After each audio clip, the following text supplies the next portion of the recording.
All right, everybody. Welcome back to the Bear Podcast. We are back with Jack and Michael again, and sorry that we, took a little bit of time off with after the Super Bowl. The week after that, there was no football news at all, and it just felt like we needed some time to get away from football and have other important aspects of life, which we all do have.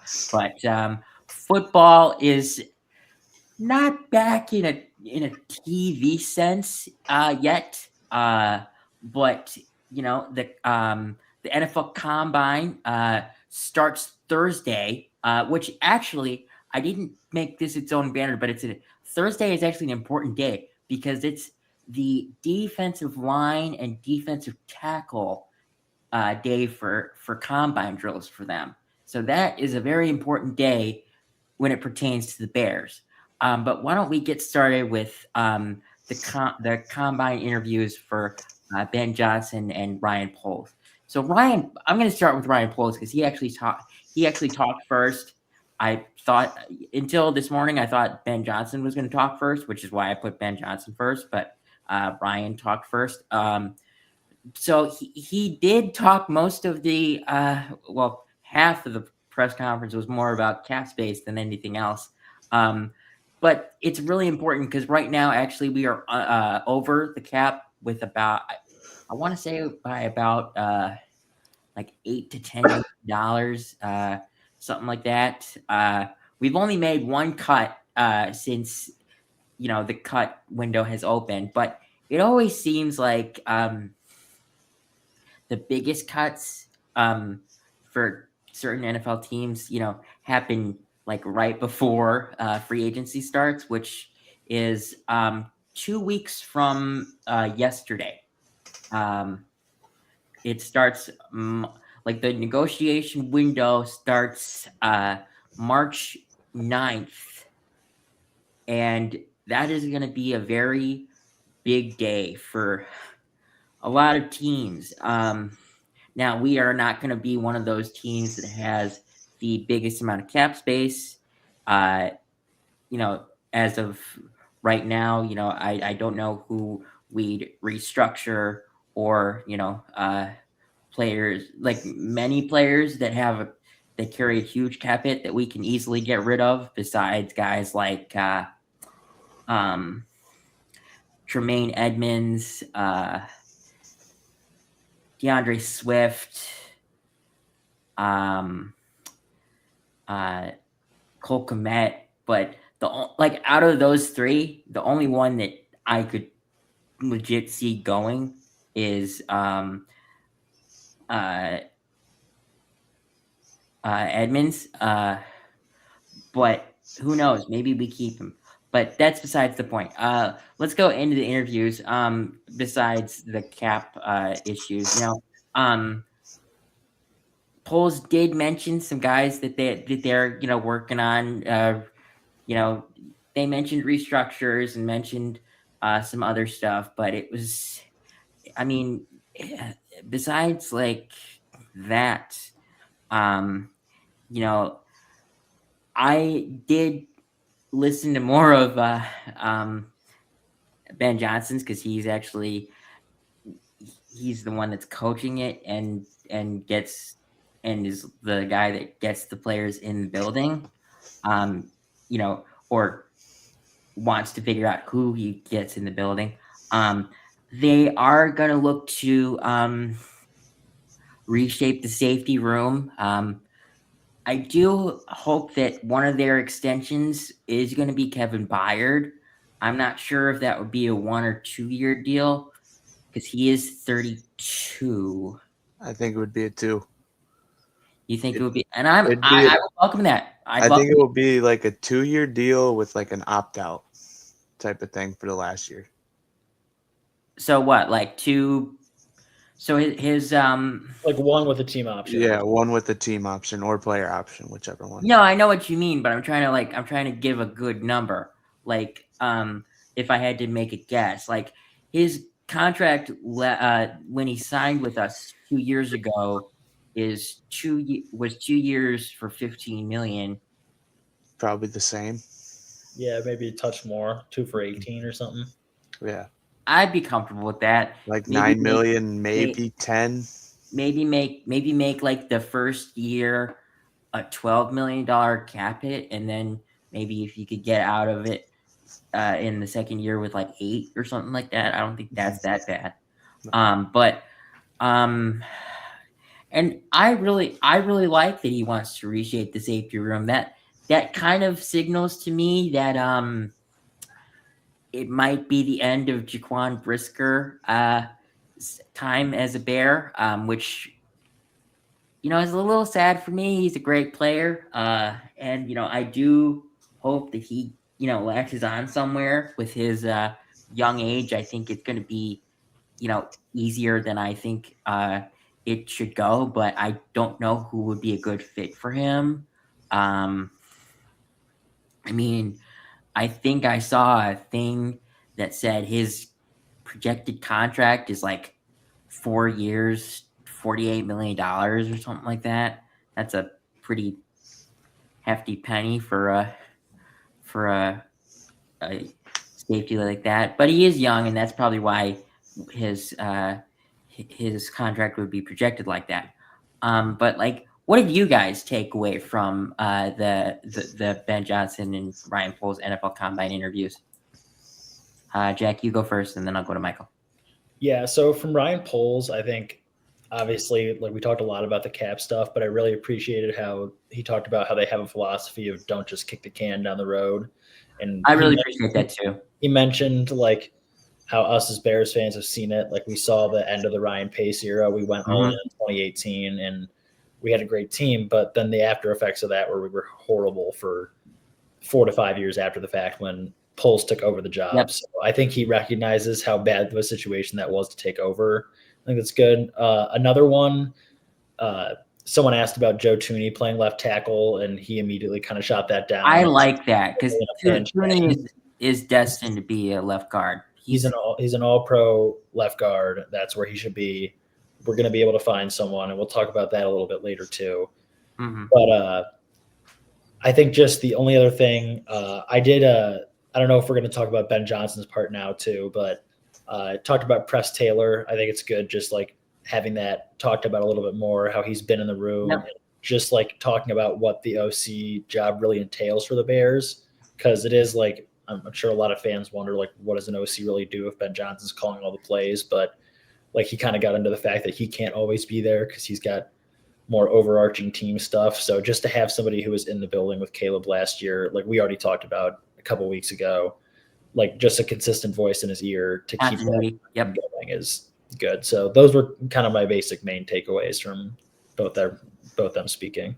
Yeah, and I mean the thing that I really liked about Ben Johnson's part of the combine interviews, he did, he mentioned the guys that left. He mentioned Declan and Eric Bieniemy. He mentions that he had tremendous respect for all those guys, and he understands why they left. I mean, I'm just gonna say this: if you get a chance to be the offensive play caller for Lamar Jackson, I would take that job immediately. I mean, and I do think that Declan is ready for it. I would imagine that he sticks in Baltimore for a couple of years before he legitimately, considers a head coach job. But here I was, 2-3 weeks ago saying that, Declan Doyle, probably will stay in Chicago another year, and then, 3 days later he gets an OC job. So he might actually get looks next year. It's just I don't know if he would necessarily say that he's ready. And then with Eric Bieniemy, he understood why he went back, and then he mentioned that he's very excited for Eric Studesville, the replacement, and I wouldn't necessarily. I don't know if I want to say that it's going to happen, but I wouldn't rule this out with Studesville. I think it's possible to look at a trade like Devon A-Chain. I mean, they've already, kind of cleaned house in the player department with getting rid of Tyreek Hill, and it's not confirmed, but I do think that they will get rid of Tua. I mean, Jeff Hafley did speak about him at the combine today, but I I don't think Tua is that. Well, it's more of his injuries that are the problem, but because of the injuries that he has, I don't know how long he can be a quarterback in this league, and it's just and his cap hit is huge. That's the problem. But Michael, I'm sorry. What did you take away from these combine interviews? Yeah, I watched polls. I listened to polls twice. I didn't watch them. I just listened because I was working at the time, but Mm-hmm. I had my headphones in. So Sure. I listened to that one twice. I did like how polls was. He talked about the cap space a lot, and he said that they have a good. What's the guy's name? Matt Yeah, Weinstein. Matt yep, Weinstein. Weinstein, who controls all the cap for them. He said he's good at his job, and so I'll trust him. See what he wants. See, he said they got multiple options on what they're gonna do to free up cap and all that stuff. And then with polls as well, they talked about the.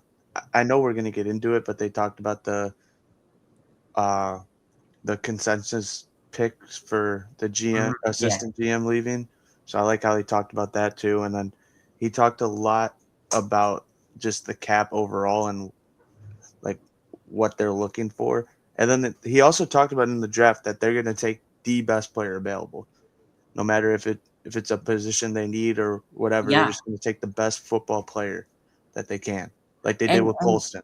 and honestly, I really like that because the best football teams, even if they are strong at a certain position, if you can take a player that you know is gonna make it, even 10% better at your first or second, pick, and you probably even could say third, but I'm gonna stop at second.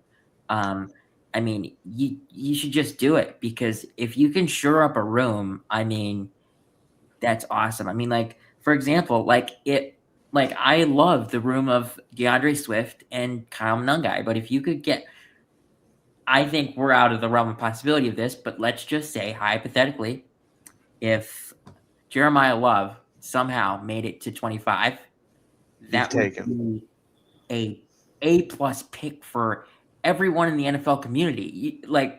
I don't there's no way that he makes it to 25, but if he does, you do it. Yeah, it's just I like how his draft strategy going into this. It's just take best player available, and he's been doing that the last 3 years.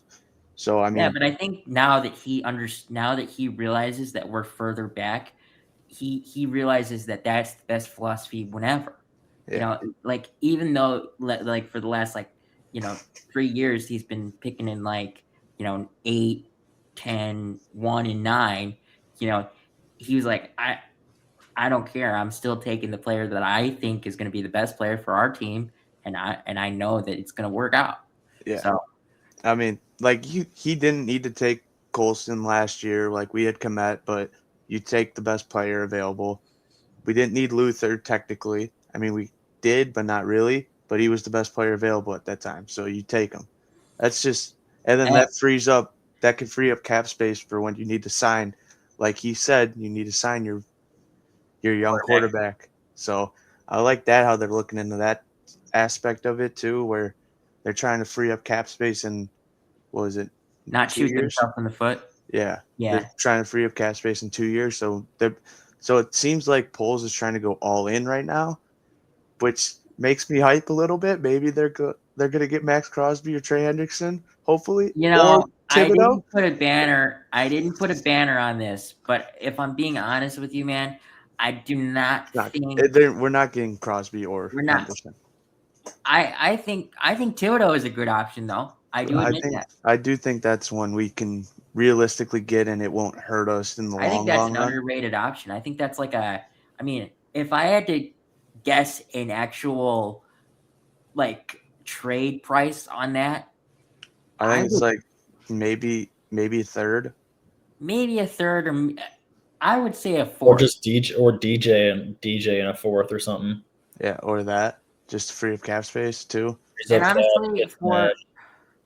for DJ, the only thing that would just kind of make me sad about that is the fact that DJ would go from his first year at a winning franchise to again a franchise that can eventually win with But I mean, John it is the Harbaugh. Giants now. They're looking up now. They Yeah. are looking up. Yeah, but I don't know if you can go It's just from he's going in the same system that he was just at. Like like how the Bears were 2 years ago when or 3 years yeah. ago when he got traded. So Yeah, exactly. But I love all your points, guys. I mean, I think all that is very, very possible for happening. And I would say if we can get Thibodeau for a fourth and DJ, I would take that. But at the same time, if we're gonna trade DJ, I would also like to get like a third for him or something. But if it's Thibodeau, you have to take the draft pick out. or who knows? It's Thibodeau, Wandell for DJ and someone else. Like you never No know. one, no, Well, no. Wandell's a free agent. Wanda's a free agent, so Ah, you can't dang it. do that. But why So don't yeah, I we don't. get? Yeah, It's all right. yeah. We'll get something. We'll get some. But why don't we get into the next topic? So, the Bears actually still might get compensated for Ian Cunningham getting hired by Atlanta.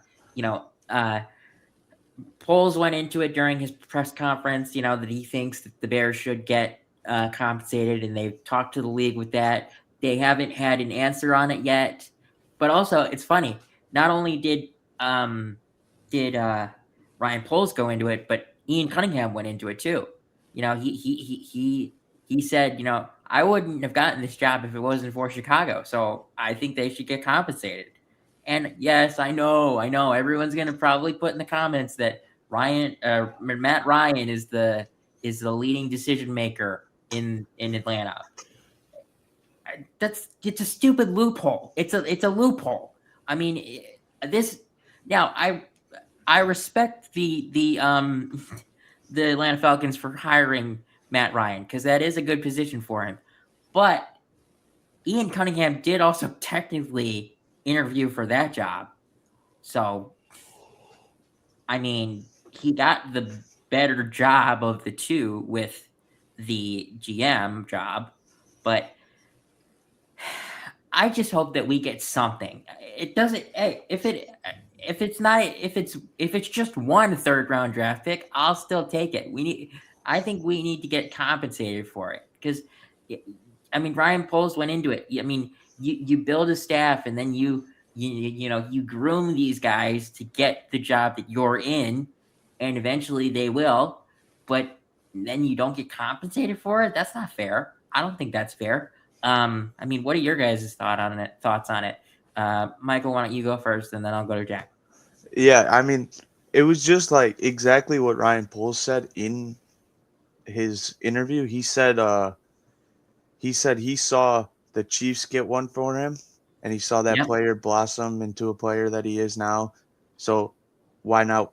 Why don't we get that? Like it's a rule that's in place in the NFL, so they should stick by the rules. That's basically what he said in a nutshell. So I think even if it's one, it's just got to be. We got to get at least something for that because, like I said before, like Ian Cunningham, he knows like what our targets are. Like, yeah, we could have switched them around, but like he's been in the building all year. He knows what Yeah. our scouts were doing, and now he's going to Atlanta, so he's got two teams basically that he knows what they're doing. And when you do think about it, there were only 2 GM jobs open this year.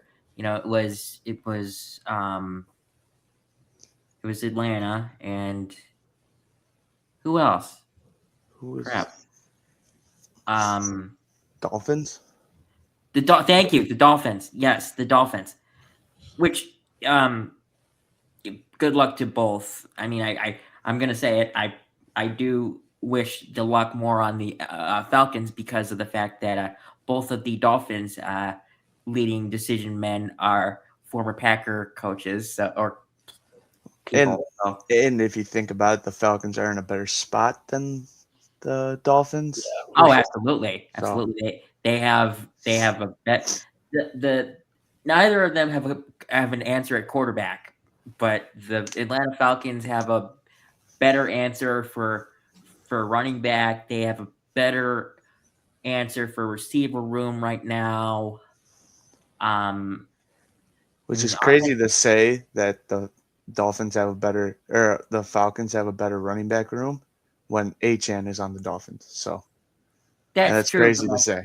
That's true. But I'm saying, like, But with Bijan's just out of this world. So Bijan's out of this world, and actually, even the backup for Algier, Algier is a serviceable running back. he might get Um, traded. Watch out.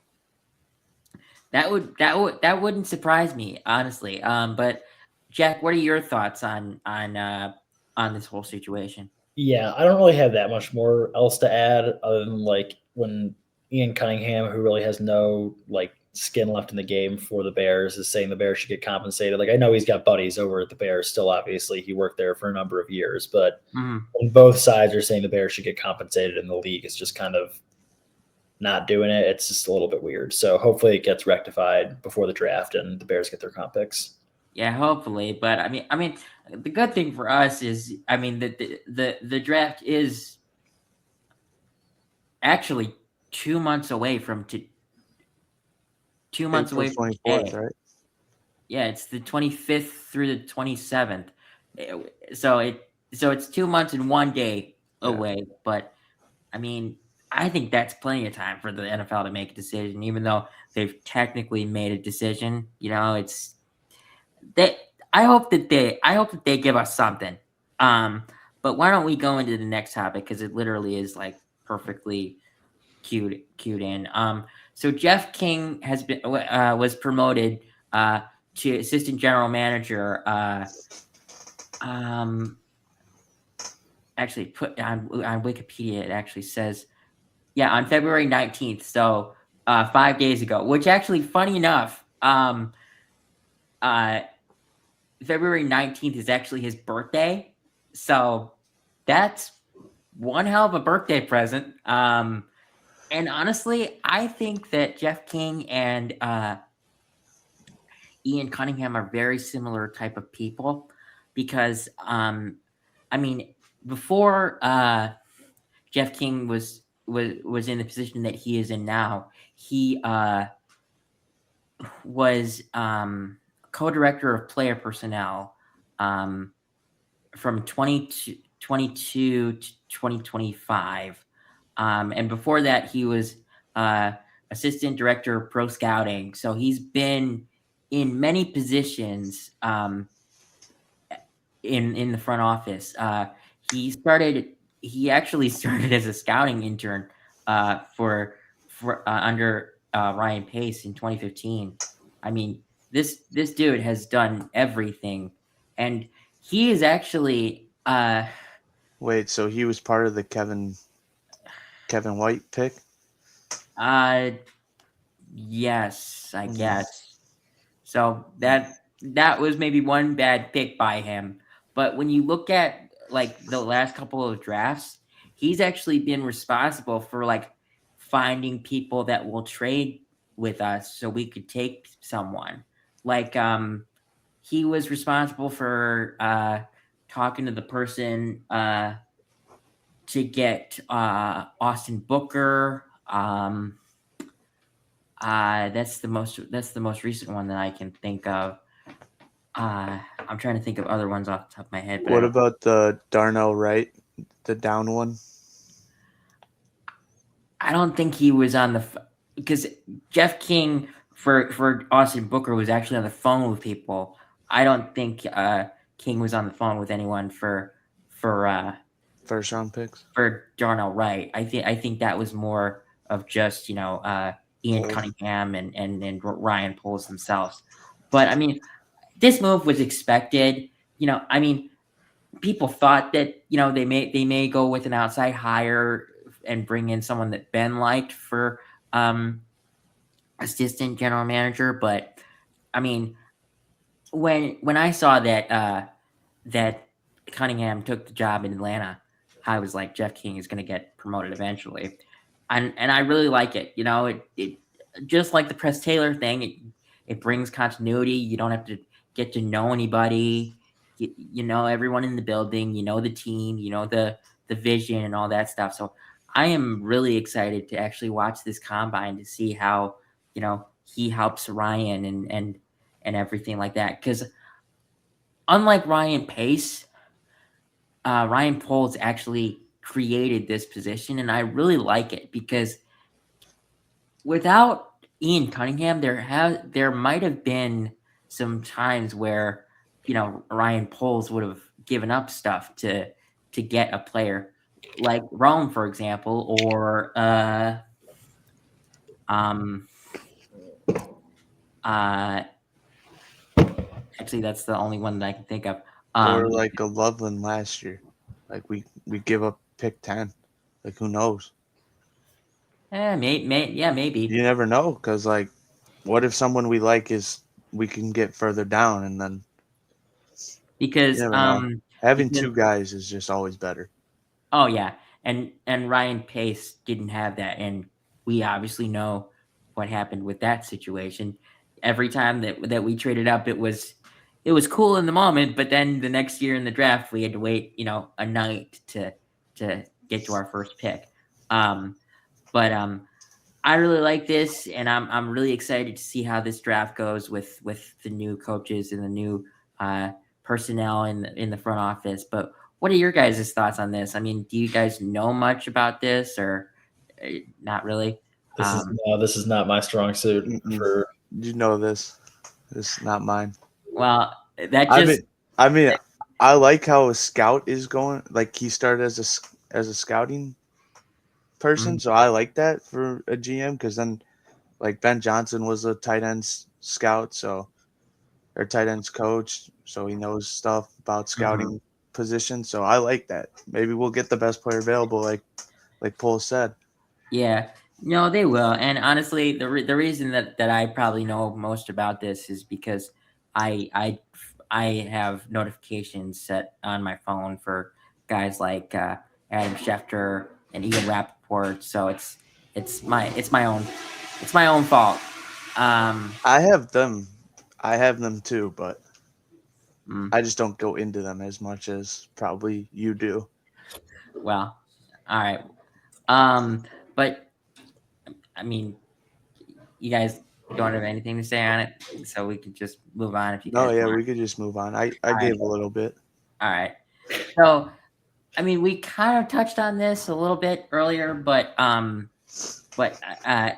think it deserves its own banner.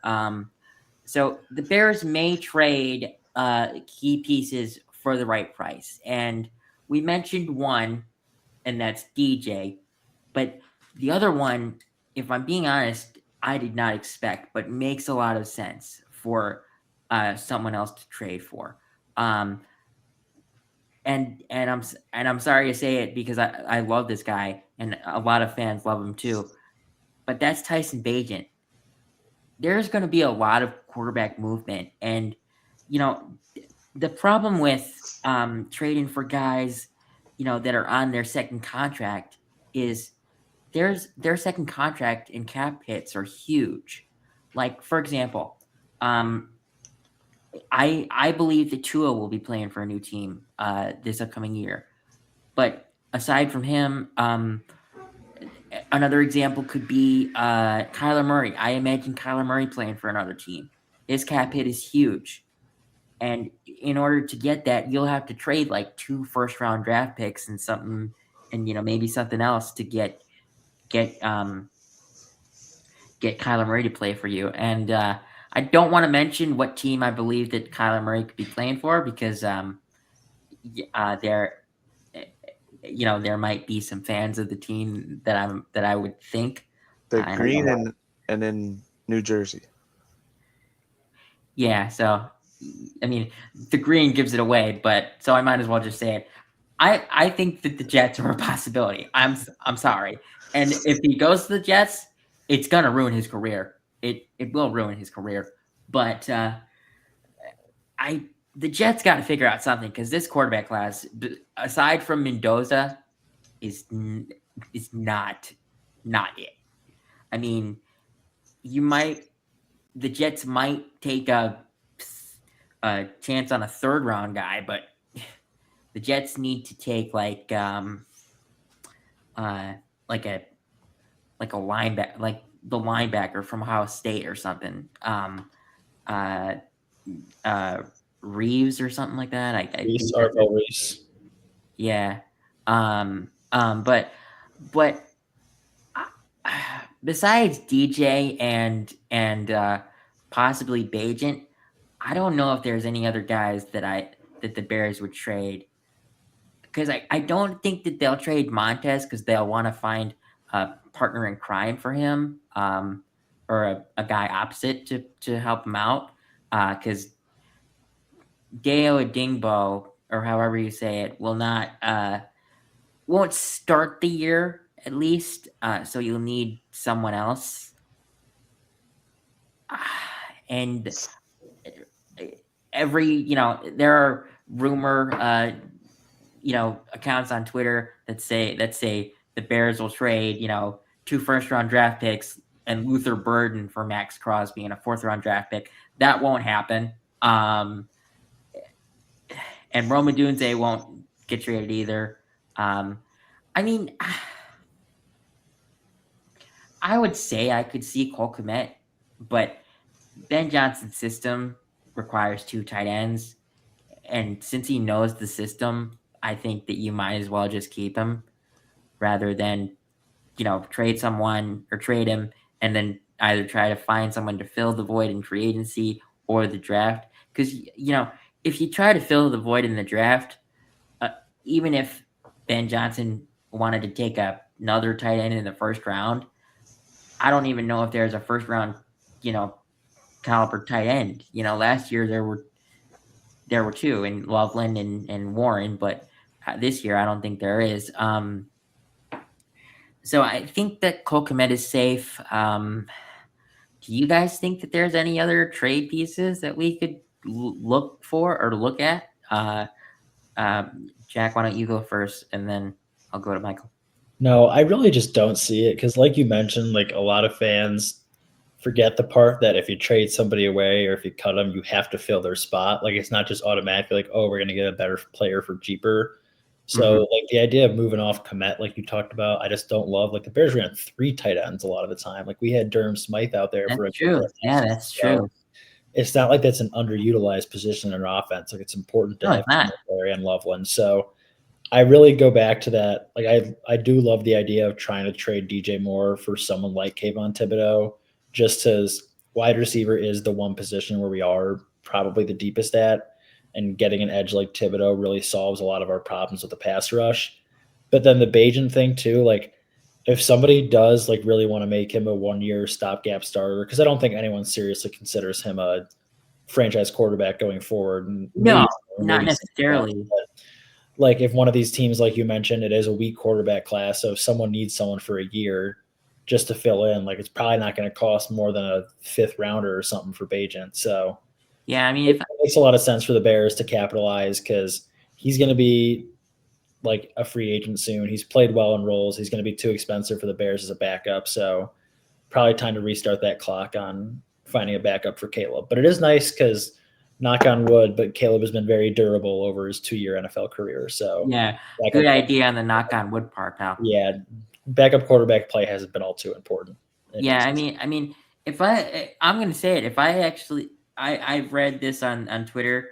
The Arizona Cardinals are the team to watch for Bajent. They like him a lot.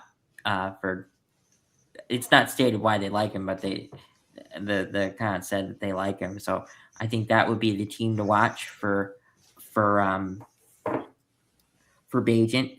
And if we could, I mean, I think that a 5th is probably like a reasonable price. But if we could get like a 4th, that I would like that a little more. I mean, I can't say a third because you can't really trade a third for a backup. But if we could get like a decent, third or day 3 pick, and with the Cardinals, I believe that they're within the top 5 or top 10. Yeah, they're I don't towards the top. know. They're I don't towards the know top. where, but if we could get like a 4th at the beginning of the day on day 3, that can be a contributing player if you have the right team and right coaching staff. And I mean, last year was evidence we do have that. But I mean, what about you, Michael? Any other trade pieces that you might see? No, I don't. I was, I, I do think teams are gonna offer us for Komet though, but I don't think we'll trade him just because how important 2 tight ends is, and Mm-hmm. you have to fill in that spot in this offense. So And it's either Durham Smythe is not a tight end too. Mm-mm. yeah, it's either we keep Komet or we bring in a guy who's going to be our tight end too. Maybe we pay him a little less, but he's not going to have the same production as Komet. So, but I could see, and then obviously I think Bajan's gone. I think that's the one that's for sure gone. Like I could see him going to the Cardinals. I know the Cardinals has been the top candidate. I Mm-hmm. could see the Colts trying to go after him. You know what? That makes a little sense. I mean, just for that 1 year, Even Miami. Yeah, I was about to say the Dolphins. I have a different quarterback for Miami. Malik Willis. Yeah, well, it's just whether they're going to be able to afford that while still paying Tua's contract. That's true. Yeah. That's true. Yeah, whenever I talk about that, I never put in the factors of the Tua contract, which I just emphasized it so much when I talked about it. So Yeah. So that's kind of stupid by me. But going into the next topic, so before I actually switch this banner, I want to say that Ozzy Trapillo will probably not play any of next year, or he will play a couple games next year. And when I say a couple, I mostly mean if we're in the playoffs.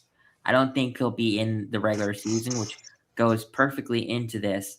So Trent Williams, the San Francisco 49ers right now are trying to work on a revised contract for him because Trent Williams carries a $39 million cap hit for the San Francisco 49ers. And the dude is 37 years old, but I'm sorry, he is the best left tackle in football.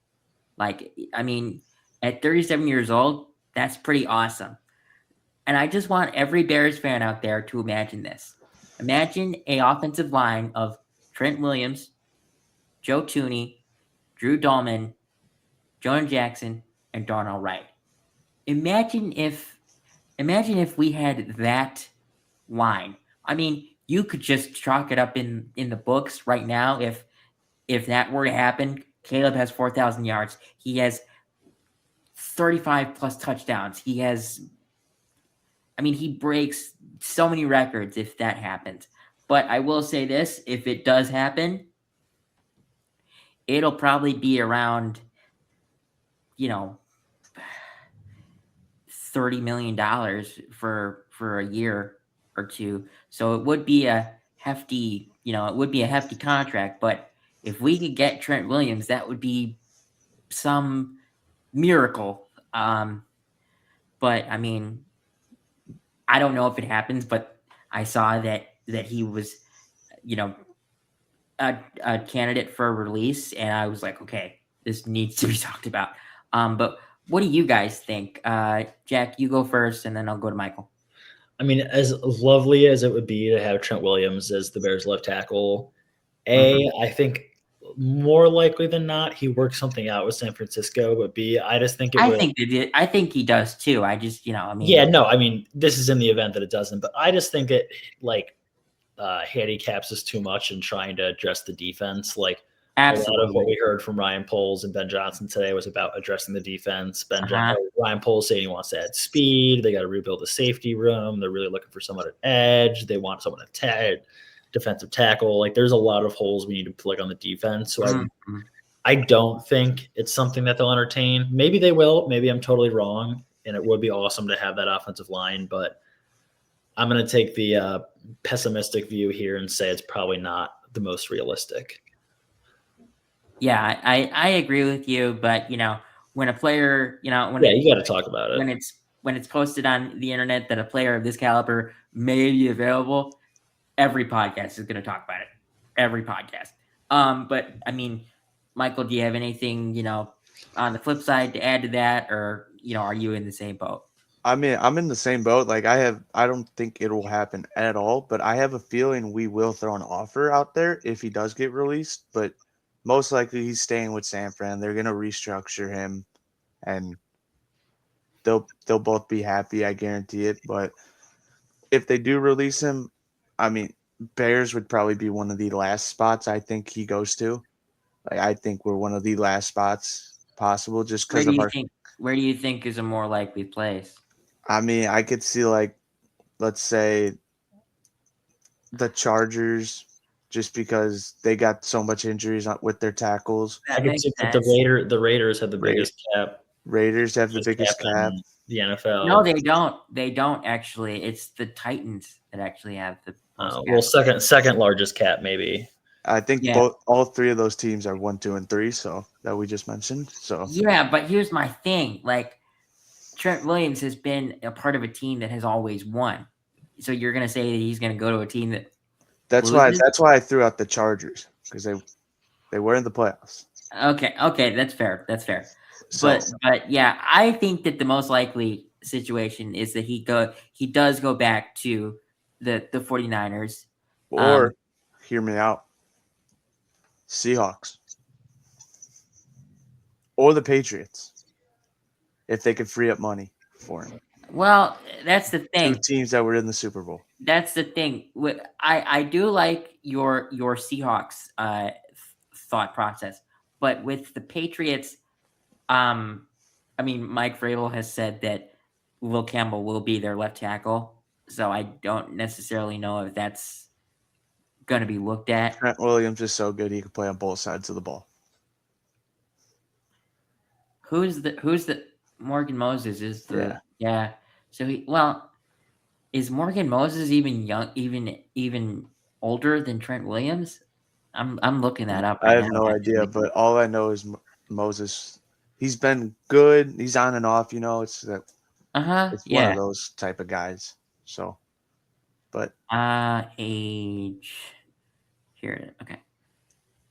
He's 34. So actually, he's younger than Trent Williams. But I just think that.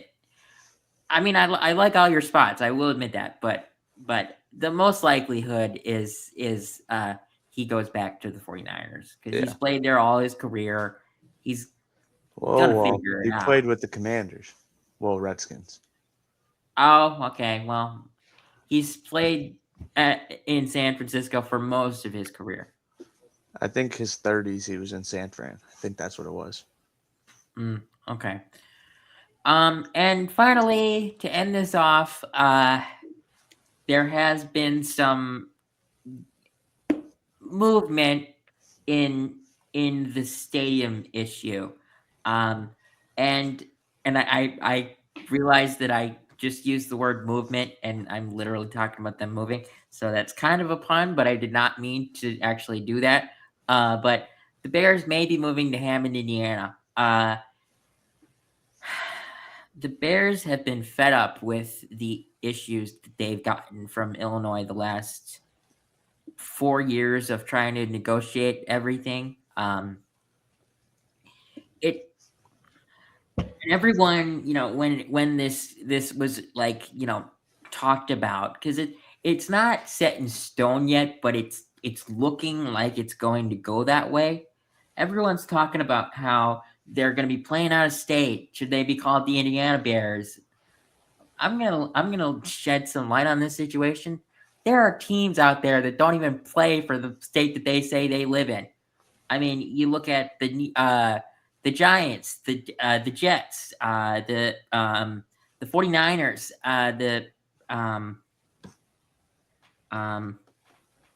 Shoot, is there any other team? I mean, if you want to be technical, the Steelers aren't actually in Pittsburgh. They're just outside the city. If you want to be technical, and here's most of another the teams are just outside the city. and here's the other thing.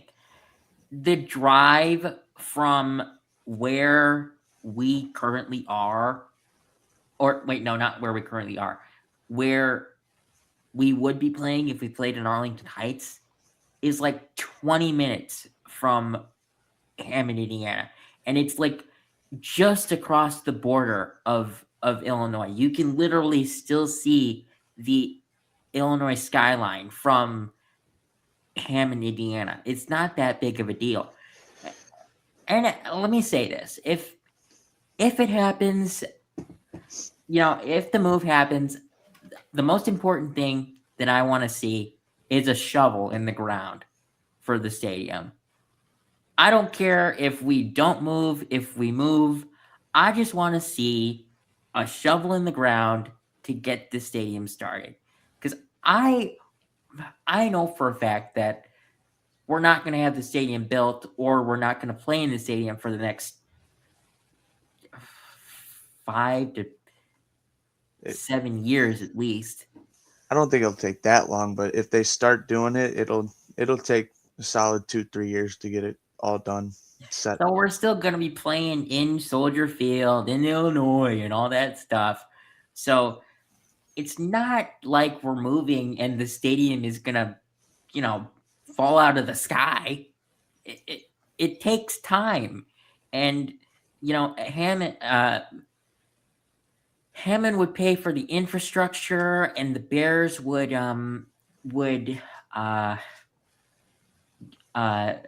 offer to pay $2 billion for the stadium to be built.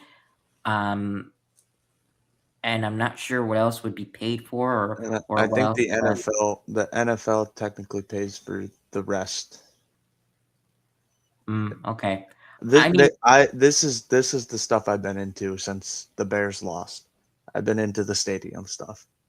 Well, I appreciate that. So, I mean, I'm so not into it. I'm so turned off to all the stadium stuff. Like I've been saying for weeks until Yeah, I know. until the shovel hits the ground, that's what matters. Yeah, it's ridiculous.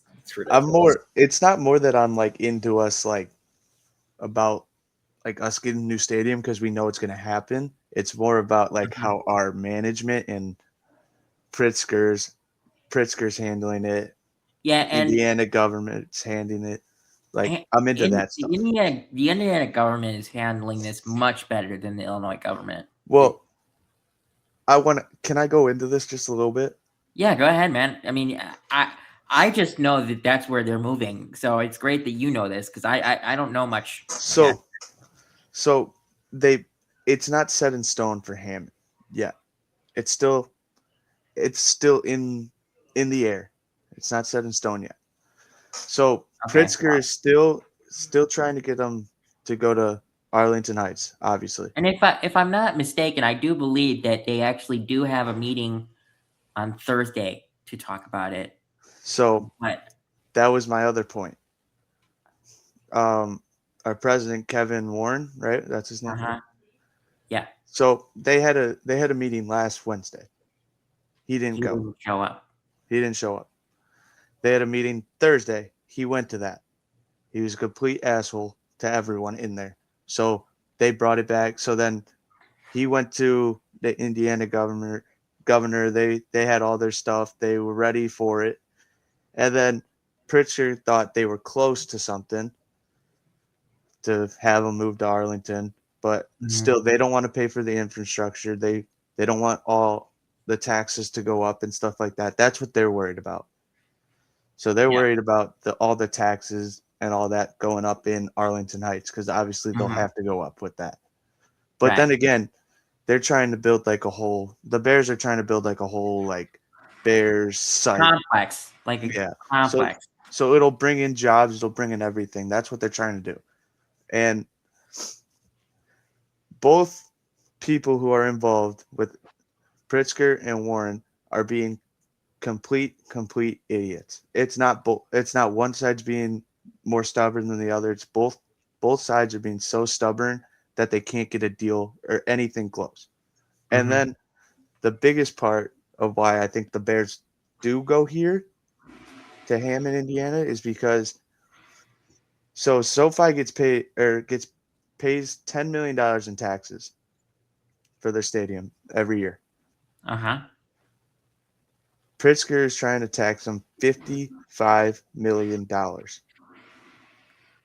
in Arlington Heights a year. Yeah. So we would be the most taxed stadium by 5 times the amount, a little over 5 times the amount. Mhm. That's what's turning the Bears off from going there. So they could sell the land. They'll be fine. They can get their money back for the land in Arlington because obviously they bought it, so they could get that money back. It doesn't matter. But that's the big issue with it, is just two sides being way too stubborn and Mhm. not moving at all towards it. So I do think that's why they will go to Hammond, Indiana, or Gary, wherever it's going to be.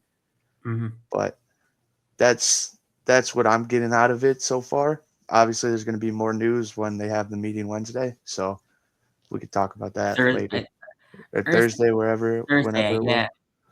But shouldn't or no, that's just the team. I was gonna say shouldn't Kevin Warren technically be at the combine, but that's no, that he's just in the draft meetings or He's got to deal with this. yeah, he's got too much to deal with this day. And honestly, that is what you were hired for, so deal with it. I mean, Exactly. you've been here for what, 4 years, and you don't, or no, not 4, or how many years? I think since they bought the Arlington Heights spot, right?